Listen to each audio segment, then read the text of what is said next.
Bonjour Nicolas. Bonsoir Xavier. Le trompettiste Ibrahim Malouf, donc en concert ce samedi à Paris. Un concert dans le cadre de Musicora, le seul grand salon pour le grand public dédié à la musique. C'est à la scène musicale à Paris durant tout ce week-end. 30e édition cette année avec plusieurs événements originaux, comme ce concert effectivement d'Ibrahim Malouf, où il sera accompagné, Xavier, de 800 musiciens amateurs. Ce sera une improvisation musicale géante autour du trompettiste. Et j'ai entendu dire qu'il y avait encore quelques places de disponibles pour aller dans ce grand orchestre d'artistes amateurs, si ça vous intéresse. Autre temps fort, Inventor, ça c'est un concert avec les instruments du futur. Intéressant de savoir à quoi ressembleront justement ces concerts dans quelques années. Au total, il y aura 70 événements, des ateliers pour enfants, des rencontres avec les musiciens et les pros, et donc beaucoup de concerts. Tout ce week-end à la scène musicale à Paris. Et la musique, elle s'est célébrée également dans un livre qui vient de sortir. Ça s'appelle L'alphabet du rock, une sélection alternative de la discographie idéale, on pourrait dire. Nicolas. Et vous savez, Xavier, il existe des dizaines d'ouvrages sur les disques à avoir ou à écouter absolument. Un de plus, me direz-vous? Eh bien, pas vraiment, puisque celui-ci est vraiment original, car il propose une sélection des plus grands artistes rock, non pas à travers leurs disques incontournables, mais au contraire à travers des albums de leur discographie plus confidentielle. C'est une excellente manière de les découvrir ou de les redécouvrir, comme nous l'explique Olivier Cachin, l'un des auteurs du livre.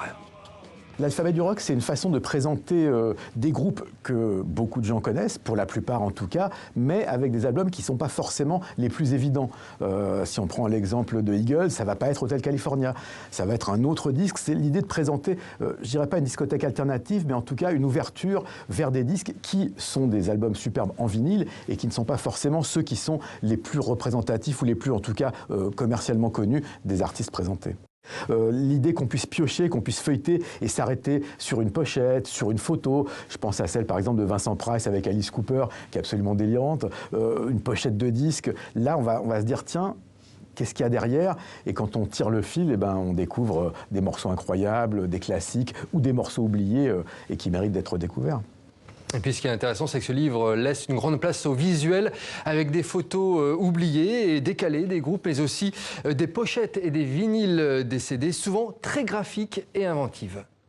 Une pochette, ça s'ouvre, ça se découvre, ça se lit, ça se regarde, ça se palpe. C'est une expérience totale. C'est vraiment quelque chose qui n'est pas seulement le son, c'est aussi l'image et tout le film qu'on se fait en regardant ces pochettes qui, pour la plupart, sont sublimes. Un des disques qui moi, m'a changé ma vie, le premier album des Clash, avec une photo toute simple, mais ce côté noir et blanc, ce côté brut, et puis cet espoir d'une nouvelle génération qui va tout renverser, qui était le punk en 77. Ça fait partie de ces pochettes iconiques.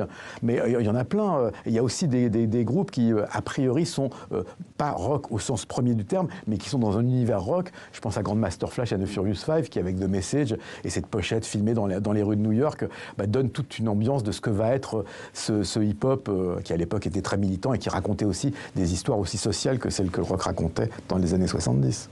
Alors en effet, dans ce livre, on parle aussi bien d'ACDC, de Frank Zappa, de Gorillaz, de Nirvana, mais aussi d'artistes rap ou électro, mais qui ont un vrai esprit rock, comme Daft Punk ou Cypress Hill. On nous promet de ne plus entendre le rock comme avant avec ce livre, et c'est vrai, l'alphabet du rock, c'est sorti chez GM Éditions et c'est d'ores et déjà disponible. Donc un livre indispensable pour les amateurs de rock. Et puis, avant de refermer cette chronique culture, une disparition dans le monde du 7e art. Et oui, vous le connaissez sans doute, plein de poils sous les traits de Chewbacca dans Star Wars. L'acteur américain Peter Mayhew s'est éteint à l'âge de 74 ans. Ses 2,21 m lui ont permis d'obtenir le rôle de l'extraterrestre géant dans la saga de George Lucas. Depuis sa retraite, il était devenu consultant pour conseiller son successeur, donc dans ce personnage incontournable de Chewbacca dans les films Star Wars.